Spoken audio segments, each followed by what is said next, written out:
Kemarin kalian pelajari tentang apa? Pencernaan. Oke, kalau gitu sistem pencernaan sudah selesai. Kita lanjut ke sistem pernapasan. Untuk tujuan pembelajaran kita pada hari ini itu ada 3. Yang pertama itu peserta didik dapat menjelaskan pengertian bernafas dan respirasi. Yang kedua, peserta didik mampu menganalisis organ-organ serta fungsinya dalam sistem pernapasan manusia. Dan yang ketiga itu peserta didik mampu menjelaskan bagaimana proses pernapasan manusia. Apa yang sedang dilakukan oleh orang dalam video tersebut? Mengambil nafas. Coba kita tirukan bersama-sama seperti video tersebut. Yang 1, 2, 3 ini. Hirup udara, keluarkan. Nah, setelah kalian melakukan pernapasan menghirup udara dan mengeluarkan udara, nah kira-kira bernafas itu apa? Bernafas adalah hidup masuk dan keluar. Nah, menghirup oksigen dan mengeluarkan karbon. Nah, kalau menurut kalian itu sama atau tidak? Pernapasan dan respirasi. Tidak ada yang berpendapat lain.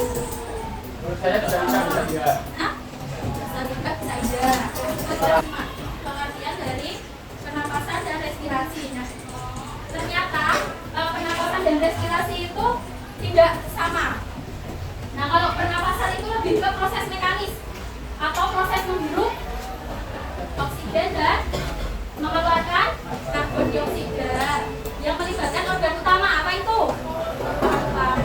Nah, kalau respirasi itu lebih ke proses biokimianya, jadi yang terjadi di dalam sel. Nah, perhatikan dan simak baik-baik video.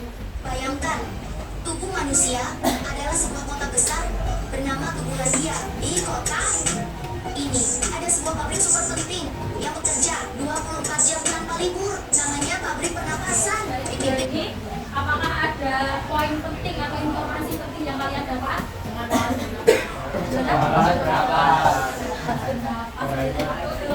Poin pentingnya apa yang kalian dapat? Coba kalian keep dulu poin penting yang kalian dapat dari video ini. Nah, sekarang tugas kalian ngerjain LKPD. Nah, boleh HP-nya di apa? Diambil.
serta membuat juga sebagai sisa kita melakukan pemulai dari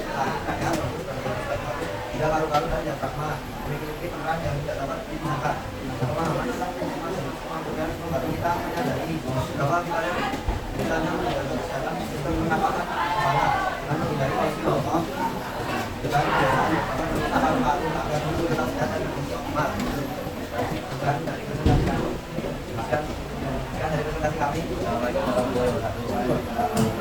Tepuk tangan untuk teman-teman ya.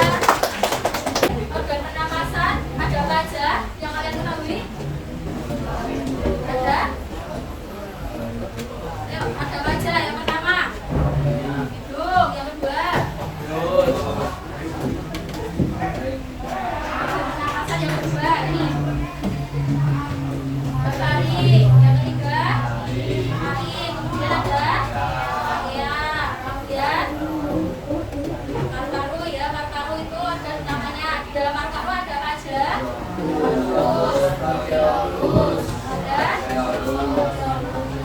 berfungsi sebagai pintu masuk atau organ pertama yang dilewati oleh udara, dan pintu keluar yang dilewati oleh CO2 atau dioksida. Faring itu merupakan kesimpangan antara saluran pencernaan dan pernapasan.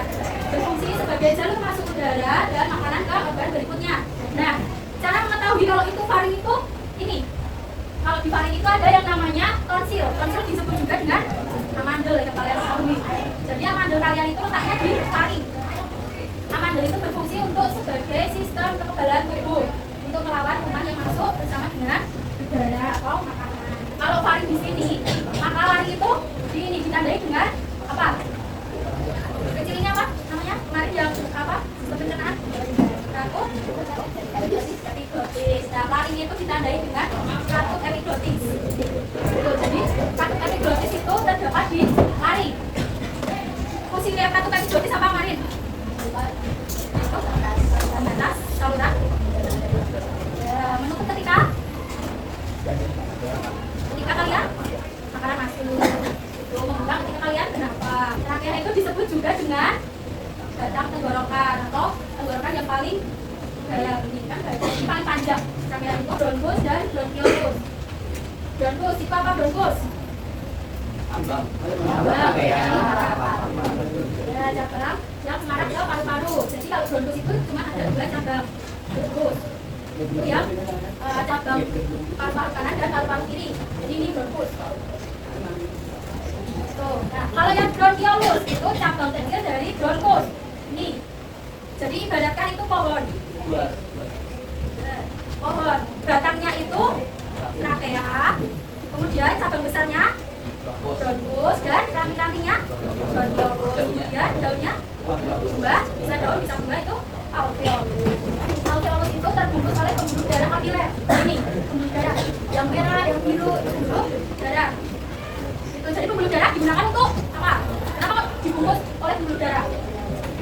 Itu untuk sebagai penyalur oksigen ke seluruh tubuh sel, juga sebagai pengangkut CO2 dari sel ke alveolus. Refleksi, bagaimana perasaanmu selama mengikuti pembelajaran kita pada pelajaran ini?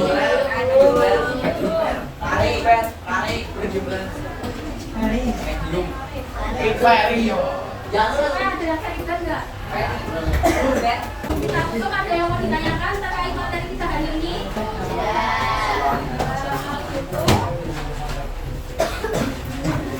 Sekian pembelajaran kita pada hari ini.